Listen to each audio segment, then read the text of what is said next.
రైతుల కోసం ప్రధానమంత్రి ఫసల్ బీమా యోజన పథకాన్ని తెలంగాణలో అమలు చేయాలని డిమాండ్ చేశారు బీజేపీ ఖమ్మం జిల్లా అధ్యక్షుడు Nellore Koteswararao.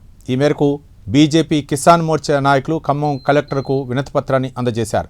Sathupalli Buggapadu mega food park భూముల కేటాయింపులపై సమగ్ర దర్యాప్తు చేపట్టాలని కోరారు. ప్రకృతి విపత్తులు, అకాల వర్షాల వల్ల రైతులు పంట నష్టపోయినప్పుడు రైతులకు ఫసల్ బీమా యోజన పథకం ఉపయోగపడుతుందని చెప్పారు. మన తెలంగాణ రాష్ట్రంలో కూడా ఫసల్ బీమా అమలు చేయాలని మెమరాండం ఇవ్వడం జరిగింది.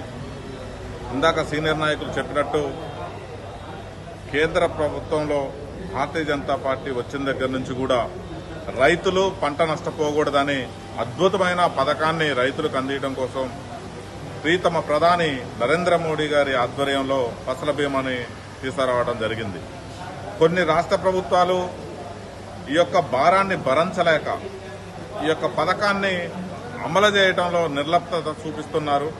ఇంకొకటి కూడా రైతుకి ఈ ఫసల్ బీమా అమలు చేయడం వల్ల ఏదైతే పంట నష్టం జరిగిందో రైతు నష్టపోకుండా ఉంటాడు, రైతు బాగుపడతాడు, రైతు కళ్ళల్లో ఆనందంగా ఉంటుంది. కానీ రైతు మాకు ఓటేయడు, కేంద్ర ప్రభుత్వంలో నుండి బీజేపీకి ఓటేస్తారనే ఒక భ్రమలో ఇల్లు దురుద్దేశంతో ఈ యొక్క ఫసల్ బీమాని ఇక్కడ అమలు చేయకుండా ఆనాటి బీఆర్ఎస్ ప్రభుత్వం కానీ ఈనాటి కాంగ్రెస్ ప్రభుత్వం కానీ రైతులకు ద్రోహం చేస్తుంది. రైతు ద్రోహి అనేటువంటి ప్రభుత్వాన్ని కూకట వేళ్లతో పాటు పెగిలించే రోజులు దగ్గరలోనే ఉన్నాయి.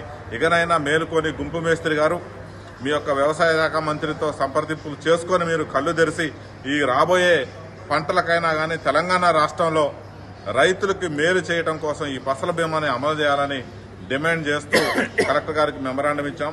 అలాగే బుగ్గపాడు ఫుడ్ పార్క్ లో కూడా జరిగినటువంటి అవినీతి మీద కూడా ఈ రోజు మేము కలెక్టర్